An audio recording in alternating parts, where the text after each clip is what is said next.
कैलाश में वटवृक्ष के नीचे बैठकर अपनी निजानंद स्वरूपिणी शिवा को, भवानी को शंकर जी कथा सुना रहे हैं। ये कथा गंगा शिव के मुखार विंद से निस्सृत होती है। शंकर जी सरीखे परब्रह्म परमात्मा कथा को कहते हैं और अन्नपूर्णा पार्वती सरीखी शक्ति कथा को सुनती है। आप देखिए, ज्ञानियों में अग्रगण्य भरद्वाज जी सुनते हैं और याज्ञवल्क्य जी कथा कहते हैं। यहाँ देखेंगे भागवत में तो कथा कहने सुनने वाले कौन हैं? निवृत्त तृष्ण सुखदेव जी कथा कह रहे हैं और अपने गेह नेह के समस्त बंधनों को छोड़कर बैठे परीक्षित जी कथा सुन रहे हैं।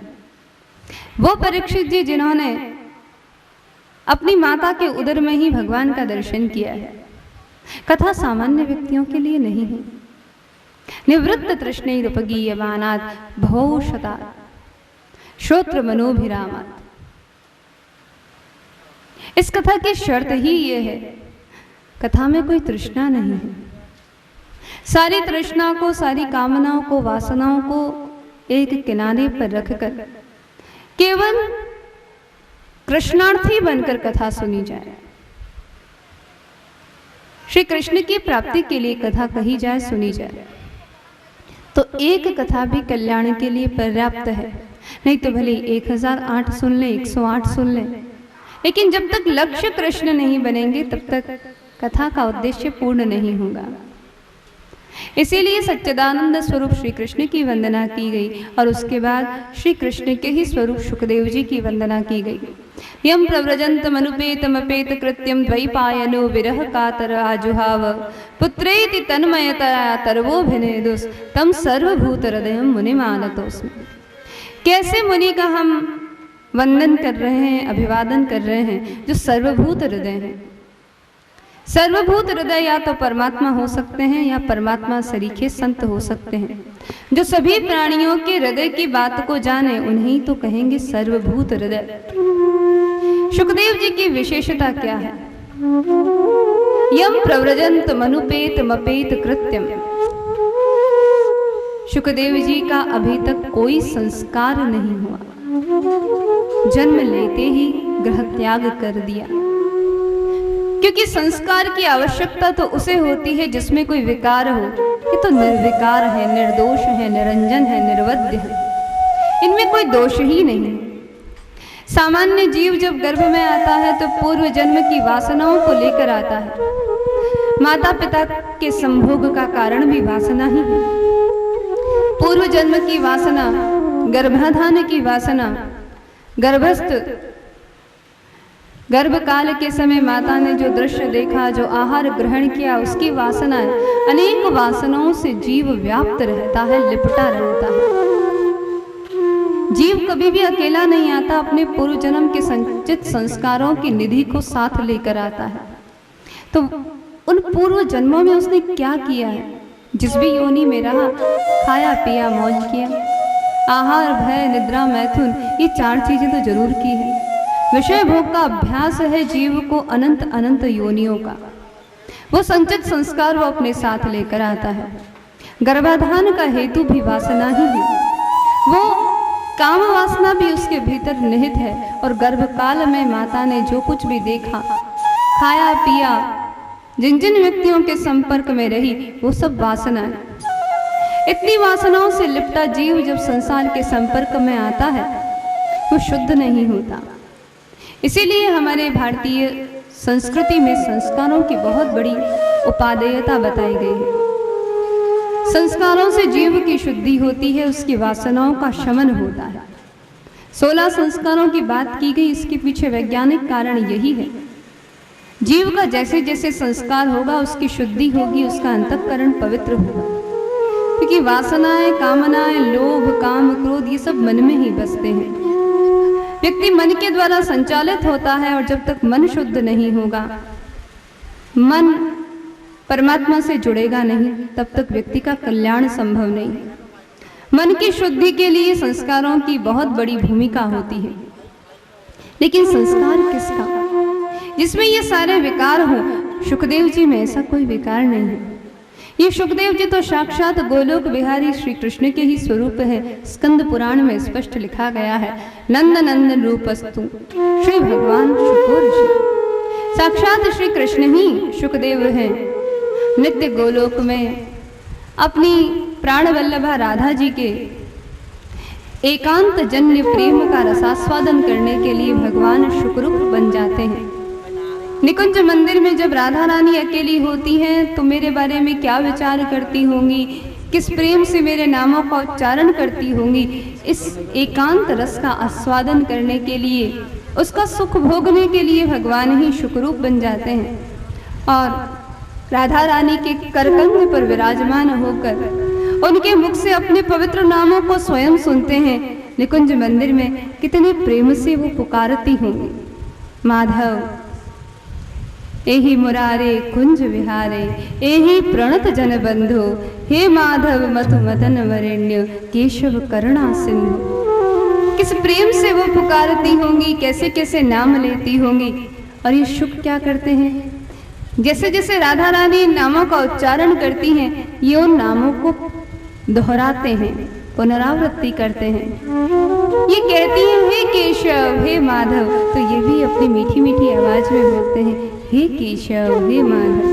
तो बड़ी प्रसन्न हो जाती हैं राधा रानी और उन्हें अपने करकंज में बिठाकर उनकी चंचू को, उनकी चोंच को चूम लेती हैं। उस समय कवियों ने बड़ा सुंदर लिखा है। कौन है ये शुकदेव? लीला शुकोयं वृषभानुजाया,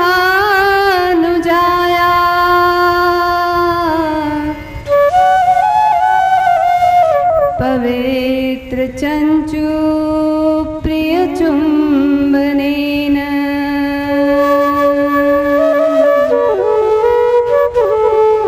एकांत गोनन्य रहस्य पाठी,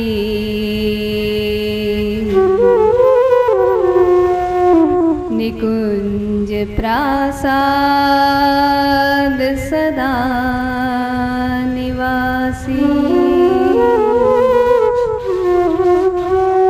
लीला शुकोयम वृषभानुजाया, ये वृषभानुजा राधा रानी के क्रीड़ा शुक हैं, लीला शुक हैं।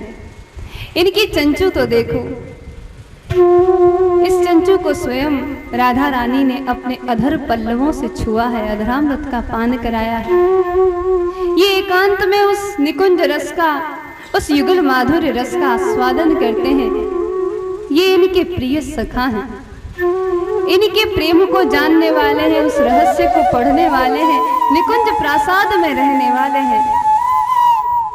ये प्रेम के रस में पगे हैं, प्रेम के रस में डूबे हैं। प्रेम ही इनका स्वरूप है और जो प्रेम में डूबा है, प्रेम में पगा है, उसको कोई विकार छू ही नहीं सकता। प्रेम कैसा रस है? चार पुरुषार्थों से प्रेम भिन्न है। चैतन्य महाप्रभु ने प्रेम को पंचम पुरुषार्थ बताया है।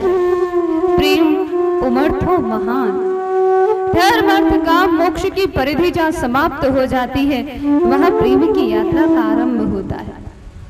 जहाँ मोक्ष की भी कामना नहीं है, मोक्ष की भी अभिलाषा नहीं है, वहाँ प्रेम का पंथ शुरू होता है। और उस प्रेम पंथ के पथिक हैं ये शुकदेव जी। यहाँ मोक्ष भी नहीं है, यहाँ वैराग्य भी नहीं है, यहाँ ज्ञान भी नहीं है। ज्ञान वैराग्य से परे जो एक प्रेम की सत्ता है, जहाँ रस ही रस है, जहाँ माधुर्य ही माधुर्य है, उस अनिर्वचनीय, उस माधुर्य रस के मूर्तिमंत स्वरूप है। इसीलिए राधा रानी इनके चंचू का स्पर्श करके इनको दीक्षा देती है। शुकदेव जी की दीक्षा गुरु। अन्य शिष्यों को दीक्षा दी जाती है तो कान में मंत्र फूका जाता है, लेकिन जब शुकदेव जी को दीक्षा दी गई तो अधर पल्लवों से, अधर सुधा के रस से इनको सिंचा गया है। इसीलिए तो ये शुक है, इनके मुख से अमृत झड़ता है।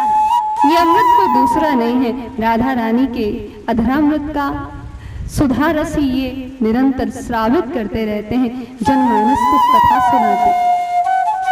ऐसे शुकदेव जी जो प्रेम के रस में डूबे हैं, आकंठ तृप्त हैं, यही श्री राधा रानी की इच्छा से कलिमल ग्रसित प्राणियों को प्रेम रस पिलाने के लिए शुकदेव के रूप में प्रकट हुए।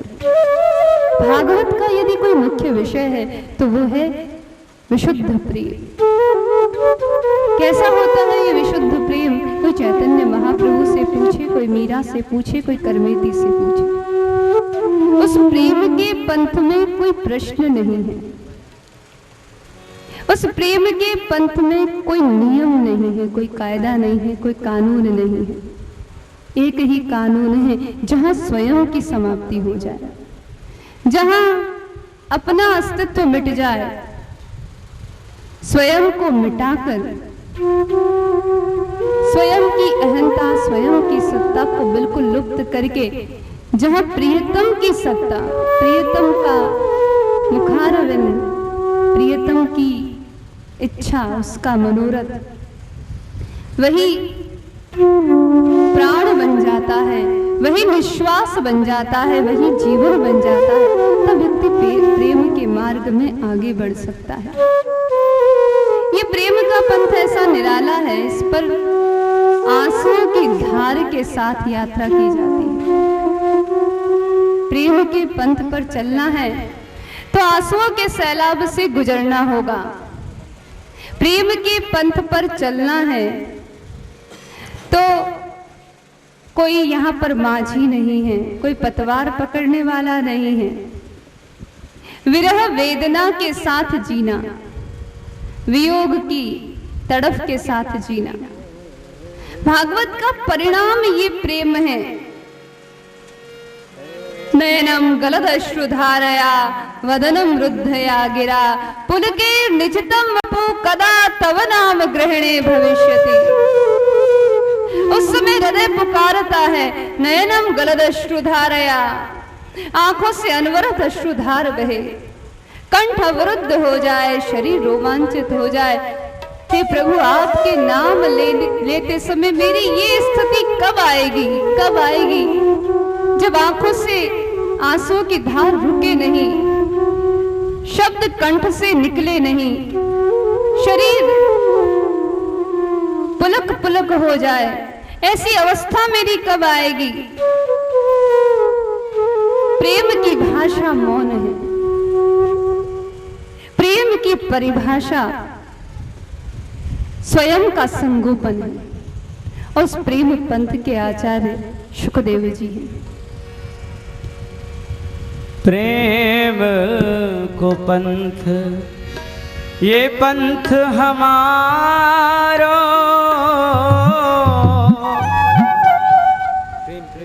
प्रेम को पंथ, ये पंथ हमारो, या जग से न्यारो। प्रेम को पंथ, पंथ हमारो, या जग ते न्यारो।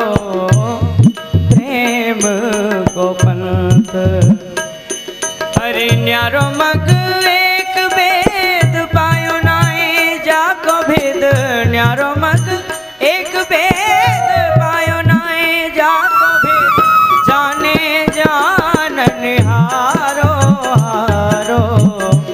ये प्रेम को पंथ, पंथ हमारो, या जग से न्यारो। प्रेम को पंथ, हारो है निहार, वेद जाके मुख चार लख। प्रेम को द्वार, ब्रज बीतन को रस। हारो है निहार, वेद जाके मुख चार लख। प्रेम को द्वार, ब्रज बीतन को रस। रस प्रेम को बाजारिया में घूमे रिजवार। रस प्रेम को बाजारिया में घूमे रिजवार। रस प्रेम को बाजारिया घूमे रिजवार। रस जाए एक बार, सोइया में जाए फंस। रस जाए एक बार, सोइया में जाए फंस। ये उल्टी प्रेम धार बहे या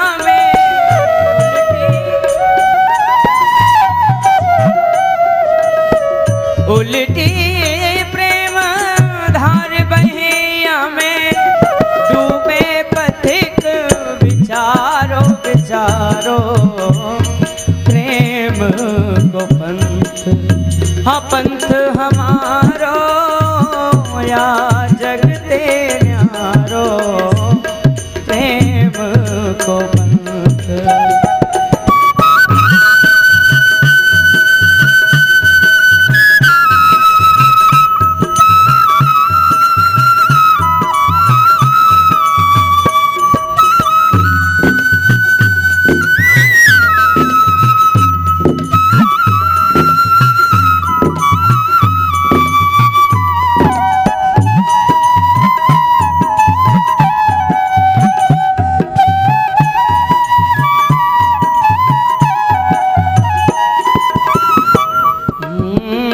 ब्रज में रोनो सोई हासी, यहाँ रोनो सोई हासी, जीव जाकु लगे फांसी, सुख भोगे सो उदासी, या कोल तो है पंथ।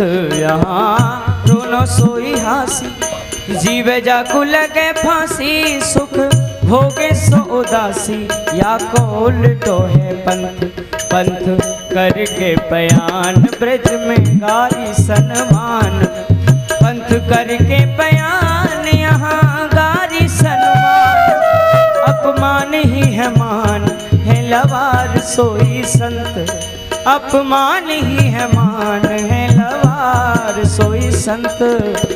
प्रेम पंथ में आई लुगाई भोला, प्रेम पंथ में आई लुगाई भोला, बन गयो श्यापन वारो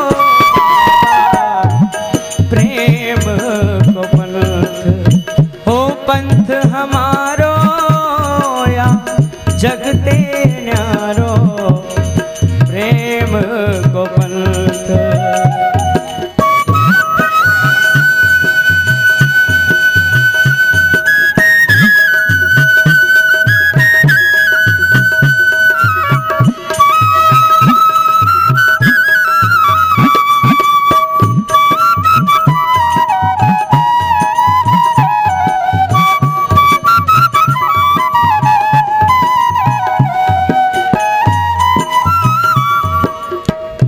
प्रेम में विभोर होकर के भक्तों ने भगवान के कितने प्रकार के नाम धरे। अरे हाँ, कोई कहे अलख, कोई कहे अलख, कोई वेद को अच्युत, कोई ब्रह्म को तत्व साकार निराकार। हाँ, कोई कहे अलख, कोई वेद को अच्युत, कोई ब्रह्म को तत्व साकार निराकार। ब्रज चंद कहे मुकंद, कोई आनंद को कंद, ब्रज चंद कहे मुकंद, कोई आनंद को कंद, कोई कहे रमाकांत वैसे नाम लिए धार, कोई कहे रमाकांत वैसे नाम लिए धार।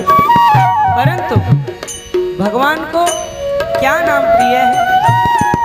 ब्रजवा